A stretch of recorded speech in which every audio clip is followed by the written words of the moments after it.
বন্ধুরা, আজ আমি তোমাদের সাথে শেয়ার করব কাতলা মাছের একটা ইউনিক রেসিপি। প্রথমেই মাছটাকে খুব ভালোভাবে কেটে ধুয়ে পরিষ্কার করে একটা পাত্রে নিয়ে নিয়েছি। এবার এতে হাফ লেবুর রস, অল্প একটু নুন, হলুদ আর সামান্য একটু সর্ষের তেল দিয়ে খুব ভালোভাবে মাখিয়ে নিয়ে 10 মিনিটের জন্য রেখে দেব। ততক্ষণে আমরা একটা মশলা বানিয়ে নেব। একটা বোলের মধ্যে দুটো মিডিয়াম সাইজের পেঁয়াজ, 4 টুকরো আদা, 10 থেকে 12টা রসুনের কোয়া, একটা মিডিয়াম সাইজের টমেটো, স্বাদ অনুযায়ী লঙ্কা, হাফ চামচ জিরে, হাফ চামচ ধনে, হাফ চামচ সাদা সর্ষে, হাফ চামচ কালো সর্ষে, 2 চামচ সর্ষের তেল, স্বাদ মতো নুন আর পরিমাণ মতো হলুদ আর একটু জল দিয়ে খুব ভালোভাবে মিশিয়ে নিয়ে 5 মিনিট রেখে দিয়ে একটা মিহি পেস্ট বানিয়ে নেব।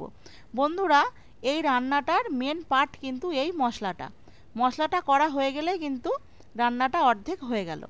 এবার গ্যাসে কড়াই বসিয়ে সর্ষের তেল গরম করে মাছগুলোকে লাল লাল করে ভেজে তুলে নেব।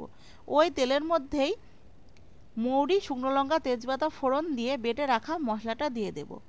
এবার মিডিয়াম আঁচে মশলাটা কষাতে থাকবো। যখন দেখব মশলাটা তেল ছেড়ে দিয়েছে আর শুকনো হয়ে গেছে, তখন পরিমাণ মতো জল দিয়ে দেব। জলটা তোমরা তোমাদের সুবিধা অনুযায়ী বুঝে দিও।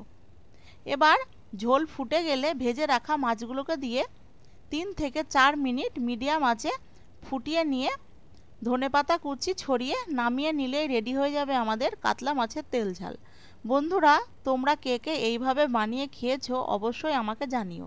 আর যেসব বন্ধুরা কোনোদিন এইভাবে বানিয়ে খাওনি, তারা অবশ্যই এইভাবে বানিয়ে খেয়ে দেখো। তোমরাই বলবে এই স্বাদের ভাগ হবে না। আর এই রেসিপিটা কিন্তু যে কোনো জ্যান্ত মাছ দিয়েই করা যাবে। আর আমার ভিডিওটা ভালো লাগলে তোমরা লাইক, কমেন্ট, শেয়ার করতে ভুলো না।